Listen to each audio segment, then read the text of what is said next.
No podemos negar que a veces hay nombres y apellidos que nos hacen reflexionar, ¿verdad? Cuando la ciudad, el país tenía menos apellidos, pues nosotros relacionábamos muy fácil las personas. José Cuello y yo Ese hijo de puta. oíamos de Olio y Montero, el cercado, ¿verdad? Ornes Arseno, Puerto Plata. Ajá. Entonces uno sacaba a la gente, pero el problema es que cuando te viene un nombre Jonathan de Olio y Puig, ya hay problema. ¿De dónde viene ese Puig? Le damos la bienvenida a un economista, licenciado Jonathan de Olio y Puig, que nos va a hablar de cómo él ve el 17, y preguntamos cómo va a ver el 17 porque muchos políticos piensan que el éxito o el fracaso de Danilo Medina podía estar fundamentado en la economía. Es decir, si no se le descricaja todo, pues todo marchará bien y seremos nosotros los reeleccionistas los que vamos a tener éxito. Claro. Bien. También se habla de Donald Trump. ¿Cómo va a incidir ese señor en una política si solamente se va a dedicar a cobrar su dinero con Abraham Azuri en el farallón Trump? Y sobre tu libro, que tiene como nombre Dinámica, Emprende Dinámica, Concepto y Teoría. Te damos la bienvenida y vamos a comenzar con el libro. Claro que sí, bueno, para mí constituye un gran honor estar sobre este suelo, bajo este techo y entre estas paredes, compartiendo con ustedes y con ustedes, pueblo dominicano. Como bien puntualizó el doctor, venimos desde el Cercado, le cuento, doctor. Bueno, mi padre era del Cercado, pero como todos los de Olio son familia, mi padre dijo, no me caso con una cercaera, y se terminó casando con una cibaeña. Bien, mi madre de Puerto Plata, Nilsa Puig. Bien, entonces de ahí sale el de Olio Puig. Pero, tenemos un pero nuevo libro, como usted ¿de bien dónde tú puntualiza. sacas que un puertoplateño es cibaeño? Ay, ¿Tú vas a tener problemas con tu mamá? ay. Sobre de Olio, te quiero decir que Juan Dolio es de Olio. Correcto, Juan de Olio. correcto. Sí. Eso es así. Pues sí, nuestro nuevo libro que acabamos de publicar es una guía para el emprendedor vigente y emergente. Ahí hablamos sobre lo que significa verdaderamente emprender. El tema está muy en boga estos días, pero yo creo que es preciso puntualizar lo que significa emprendimiento per se. Emprender es en esencia una dinámica creativa destructiva, donde lo nuevo que se crea destruye a lo viejo de inferior desempeño. El carro destruyó al caballo, al camello y al burro, las computadoras a las máquinas de escribir, los CDs a los cassettes, y las nuevas plataformas tecnológicas que se están desarrollando están desplazando el modo tradicional de hacer negocios. Estábamos hablando de los sindicatos hace unos momentos, y es preciso que los diferentes actores dentro del aparato productivo nacional internalicen y asimilen lo que significa el emprendimiento en sí, esta dinámica creativa destructiva, de modo que nos pongamos a abrazar la tendencia a colaborar y a generar inteligencia empresarial, de modo que no seamos destruidos por esa tendencia que es como la gravedad, que no se puede detener y hay que de una manera u otra trabajar con ella para poder aprovecharla y mejorar nuestra calidad de vida a medida que nos incorporamos a la dinámica de emprendimiento de este siglo XXI. Pero aterricemos un poco. Cultura del emprendimiento en la República Dominicana. La cultura de emprendimiento en República Dominicana está viva y saludable. Ajá. Ahora, Los emprendedores han triunfado. claro que sí, desde luego que sí. Ahora, O un emprendedor. sí, varios emprendedores. Tenemos personas aquí que son dignas de ser emuladas en sus actividades empresariales y todo lo demás. Pero en sentido general, no nada más en República Dominicana, sino a nivel regional, adolecemos de un patrón que se vale nada más del ensayo-error. A la hora de emprender, nos dejamos llevar por esa tesis de probando es que se sabe. Y si bien probando es que se sabe, es mejor saber antes de probar para nuestros recursos bien administrar. Y en este siglo XXI, en esta economía de la información y del conocimiento, es preciso que el emprendedor haga un análisis de carácter metodológico antes de tirarse, digamos, a la piscina a nadar.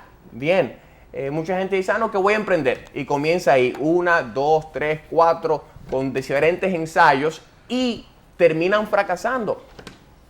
Los números nos dicen que 8 de cada 10 empresas que empiezan hoy se irán a la quiebra de aquí a 5 años porque se desarrollan primordialmente sobre la base del ensayo-error, a ver qué da pie con bola. Lo que nosotros tratamos de poner de relieve a través de nuestros talleres y conferencias y el material didáctico como el que tiene ahí mi querido don José, es que es preciso que el emprendedor emprenda metodológicamente, que apliquemos cosas tan básicas como la metodología científica, que empieza con la observación.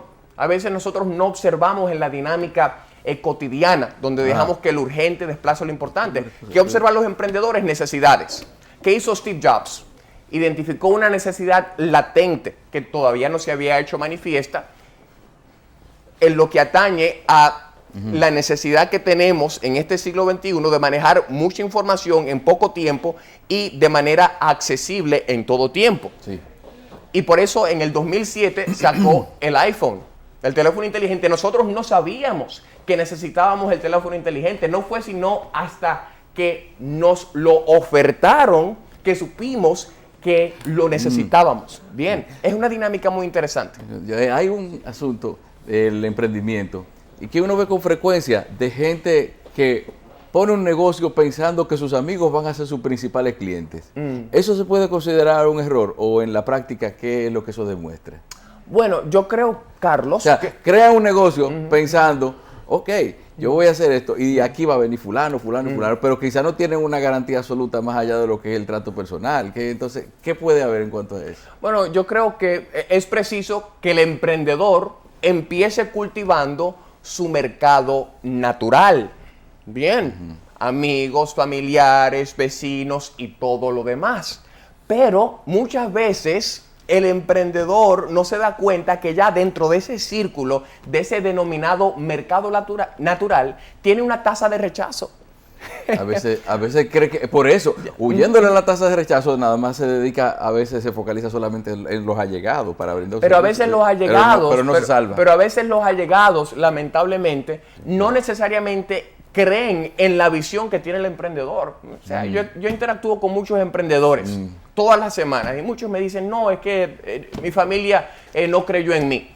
Fracasé, tengo esta idea, pero tengo temor de emprenderla nuevamente porque fracasé en el pasado. Y yo creo que el emprendedor tiene que saber que en la dinámica de materializar una idea y rentabilizarla, se van a tropezar un sinnúmero de veces. ¿Cuántas veces Alva Edison no tuvo que fracasar para dar con el bombillo?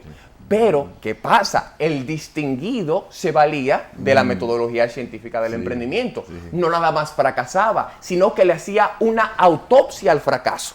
Tenemos que saber por qué fracasamos de manera que el fracaso se constituya en un peldaño hacia el éxito y no en un destino en sí mismo. ¿Bien? Jonathan, después de una carrera de economista, financiero, y de un éxito como financista, te has dedicado a dar charlas.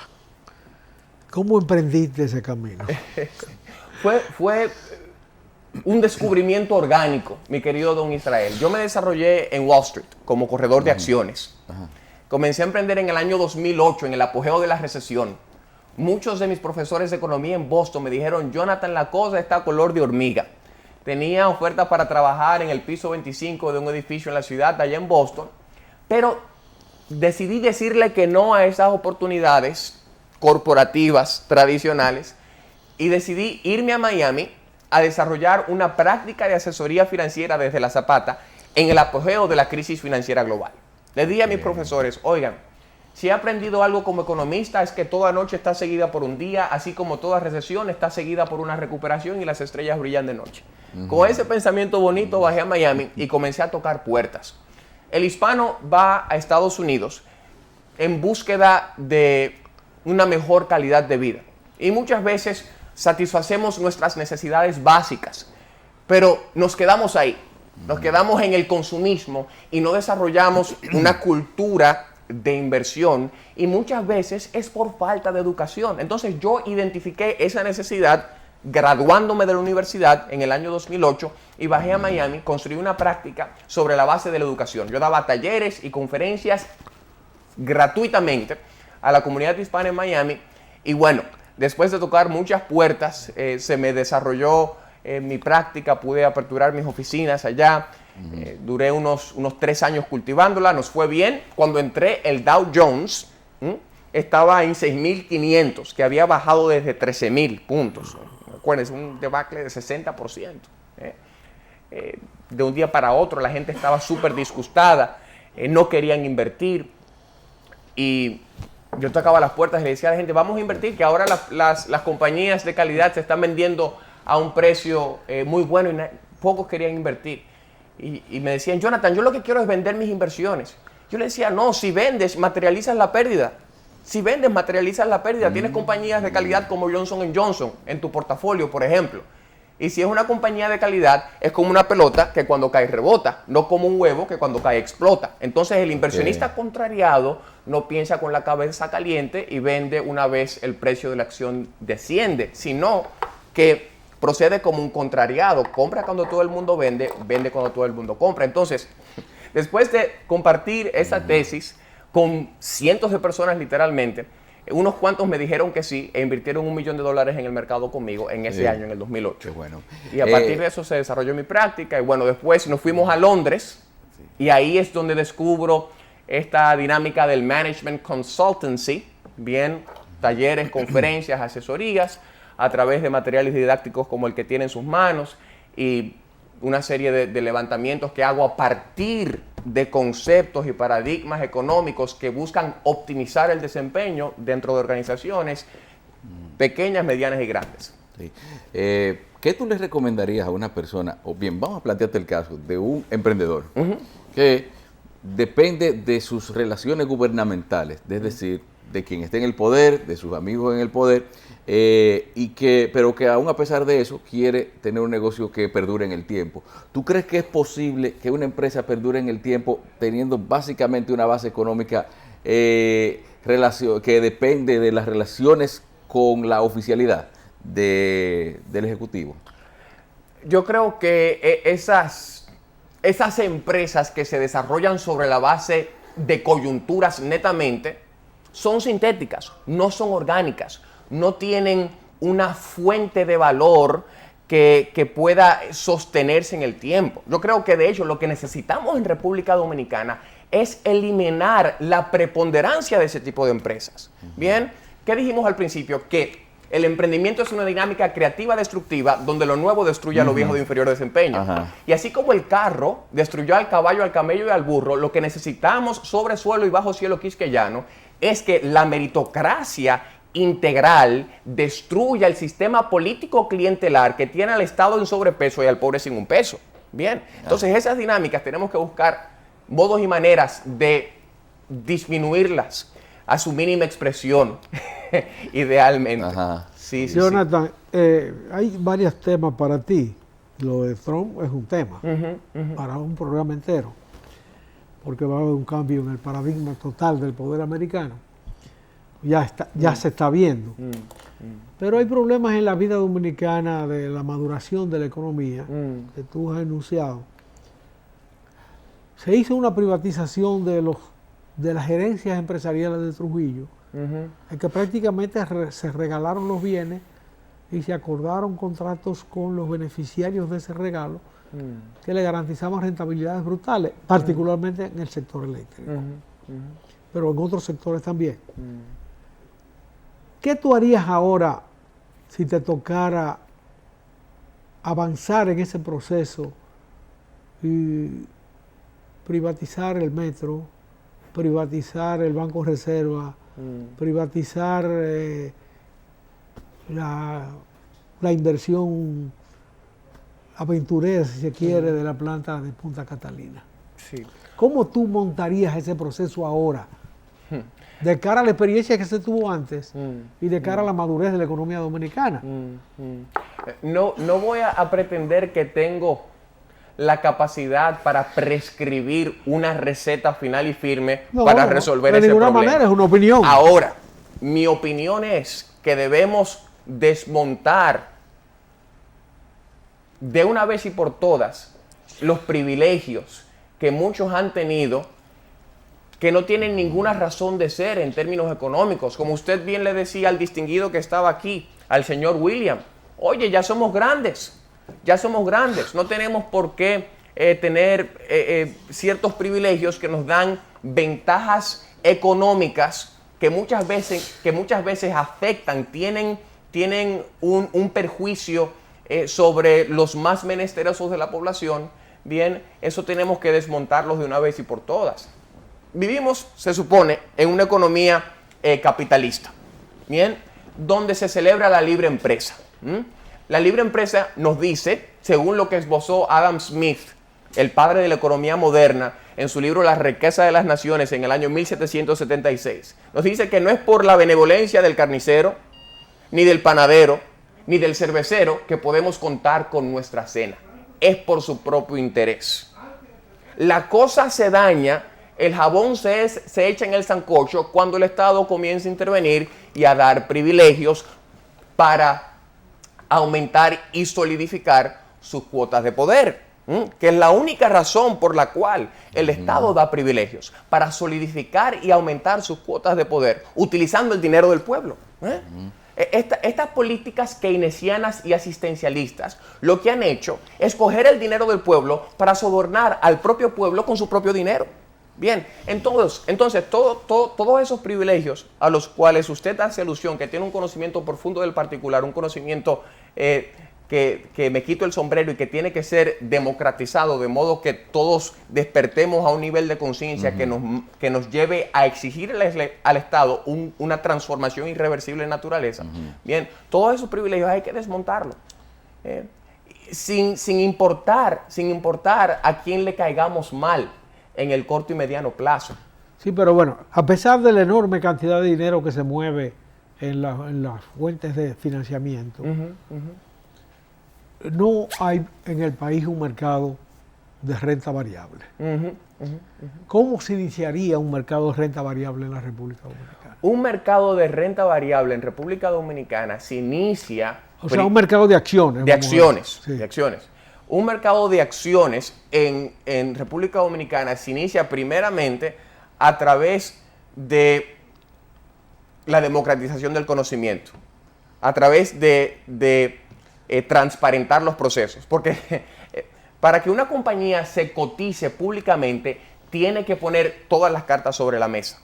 Bien, y lamentablemente, como podemos ver también en el ámbito político, casi nadie quiere decir lo que tiene, y es porque teme mucho.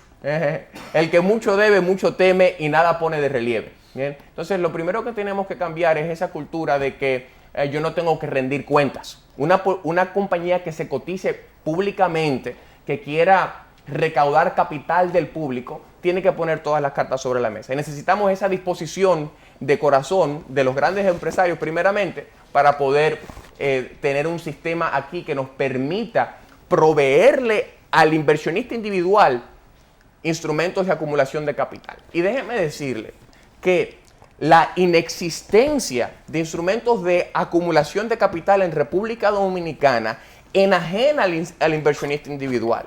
Bien, el perfil de un inversionista individual de 30 años tolera un riesgo mucho mayor al de una persona que tiene 50 o 60 años y que está por retirarse.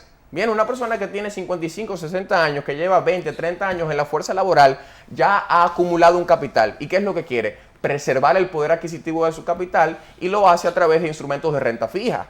Bien, que le pueden dar un retorno, si es un instrumento de renta fija de calidad, le puede dar un retorno de 6, 8, quizás hasta 10%. Bien, Pero una persona que tiene 30 años, que tiene una tolerancia al riesgo mucho mayor que una persona que tiene 50 y 60 años, por el hecho de que tiene un horizonte de tiempo más amplio, tiene que invertir, si va a invertir, tiene que invertir en instrumentos de renta fija porque no tiene la opción sobre la mesa de invertir en instrumentos de acumulación de capital que se corresponde con su perfil como inversionista. Entonces, terminan invirtiendo, las personas que tienen dinero discrecional para invertir, terminan sobreinvirtiendo en el sector inmobiliario. Y de momento se materializa una crisis y ¿qué pasa? No tienen líquido y tienen que vender esos bienes, esos activos en el sector inmobiliario a precio de vaca muerta. Entonces, esa deficiencia que tenemos en el sector financiero en República Dominicana, tenemos que buscar un modo de resolverla más rápido que inmediatamente, pero para poder hacer ofertas públicas de instrumentos con renta variable, como usted bien puntualiza, de acciones, necesitamos que nuestros empresarios sean más transparentes y que pongan todas las cartas sobre la mesa para que podamos tener un sistema de inversiones en mercados de capitales eficiente y competitivo a nivel nacional y a nivel global. Pero el Estado se está endeudando de manera acelerada, a una velocidad como nunca la había conocido en la historia dominicana, en el mercado de capitales internacionales. Y relativamente en el nacional también.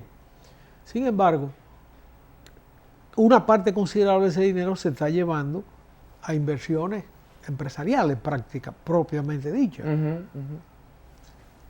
No habría la posibilidad de que el Estado, en vez de endeudarse en el mercado internacional, vendiera parte de esos activos y fuera el motor de arranque de un mercado de renta variable. Puede ser. Ahora, no tengo... Admitiendo la transparencia que es necesaria. Admitiendo la transparencia que es necesaria, pero lamentablemente, y eso lo sabemos acá, que sucede en nuestra República Dominicana, muchas veces los políticos tienen incentivos en la gestión de estos préstamos, de hacer ofertas de bonos soberanos, porque tienen un incentivo pecuniario que le cae en sus cofres a título personal. O sea, no puedo decir esto más allá de toda sombra de duda, o sea, pero sí tenemos... Cuando se colocan bonos en el mercado internacional, ¿hay esa práctica también? Lamentablemente, hay un incentivo no nada más en ese sentido, hay un incentivo también político, porque la realidad es que nosotros necesitamos regularizar la presión fiscal en República Dominicana, pero los políticos no necesariamente tienen la voluntad porque no son necesariamente líderes. No tenemos líderes políticos estos días, lo que tenemos son seguidores. Son líderes que estudian las encuestas, estudian lo que es popular y se hacen eco de lo popular.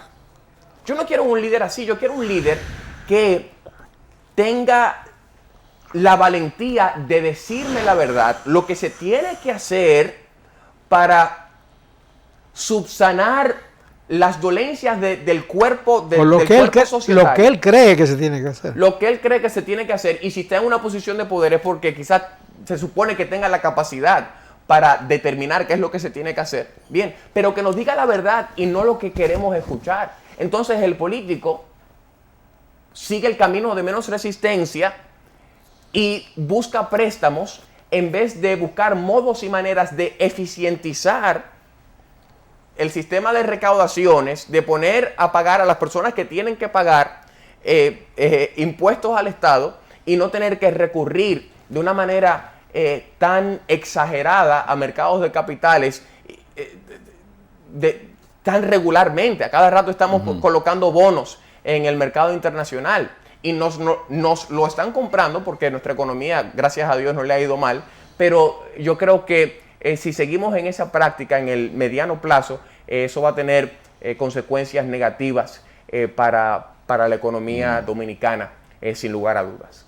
Pero no es gracias a Dios, porque si es gracias a Dios, la única economía favorecida por Dios en América Latina es esta. Y como que eso no es correcto. Bueno, yo creo que que Dios ha tenido misericordia de este pueblo a través de su historia. Ajá. Porque los vituperios de los cuales hemos sido víctimas es para que estemos en un estado mucho peor del que estamos en el día de hoy. Entonces yo creo que sí, que la misericordia de Dios incide en el estado de El doctor cosas. Balaguer la bajaba un poquito, decía que era la Virgen de Altagracia. Ay, ay, Sí, sí. bueno. Pero tú has visto inclusive que se consignó como un tema de campaña turística internacional que República Dominicana era inagotable y nada más apegado a la realidad, porque de aquí sacan y no se acaba. Sí, bueno, eso es lo que pasa. También en cuanto a me llamó mucho la atención lo que decías en cuanto a los mecanismos de preservación de capital y de inversiones que más acude la gente, comprar una casa, comprar un solar. Entonces, pero también tenemos un mercado de capitales que muy particularmente yo veo que quienes más ofertas de venta de acciones y que están vistos por la calificadora de riesgo son empresas generadoras de electricidad. ¿Cómo ves entonces tú? ¿Tú crees que nos podemos quedar ahí o que quizás todavía hay muchas otras empresas que pudieran calificar como para vender títulos de inversión? Sí, lo que pasa es que las empresas generadoras de electricidad son por definición empresas de ingreso, no de crecimiento. Las utilidades, si por ejemplo vamos al sector de las utilidades en Estados Unidos, por ejemplo, Florida Power and Light, la compañía que provee electricidad en la Florida. Sí. Eso es una compañía que para el inversionista lo que le provee es ingreso. Yo invierto $100,000 en Florida Power and Light y me va a dar un retorno de 8% anual. Bien, más o menos. Eso es una inversión de ingreso. Más o menos. Pero no de crecimiento. O sea, una inversión de crecimiento en el mercado de capital de Estados Unidos, por ejemplo, es una inversión en Google o una inversión que las acciones se reevalúen, ¿verdad? No, porque para yo experimentar acumulación de capital, yo tengo que estar buscando retornos de 15%, 20%. O sea, las inversiones de preservación de capital, mi querido Carlos, son por definición inversiones que protegen el poder adquisitivo de mi dinero de las fuerzas inflacionarias. Eso es lo que hace una compañía generadora de electricidad. Quizás te da un excedente de un 2-3%, pero un inversionista individual no puede aspirar a acumular capital significativo invirtiendo en una compañía Que cuando de va a electricidad. vender las acciones no es necesariamente no van a valer más. No necesariamente, no en el mediano plazo. Bien, no en el mediano Jonathan, plazo. pero tenemos poco tiempo ya. Sí. Tú definiste el político ideal, el que desafía la situación. Entonces tú votaste por Trump. Yo voté en contra de Hillary, no por Trump. Ese es un escudo. Está bien, Ese es un está escudo, bien. pero en definitiva lo que seducía de él era lo desafiante. Sí, bueno, el distinguido... ¿Qué nos espera a nosotros los dominicanos con una relación tan estrecha de carácter humano para empezar con los Estados Unidos hoy de ese gobierno? Yo creo que nosotros los dominicanos, el gobierno dominicano, tiene que ser bien inteligente en sus andanzas con el gobierno de Donald Trump. Él dice que va a implementar una serie de políticas proteccionistas en lo que atañe a comercio internacional. 85% de las exportaciones de República Dominicana van hacia Estados Unidos. Ahora, yo creo y yo sé que Estados Unidos tiene un interés en que a República Dominicana le vaya bien. No nada más a República Dominicana, sino a toda Latinoamérica. ¿Por qué? Porque le conviene, no nada más en términos económicos, sino también en términos de seguridad ciudadana.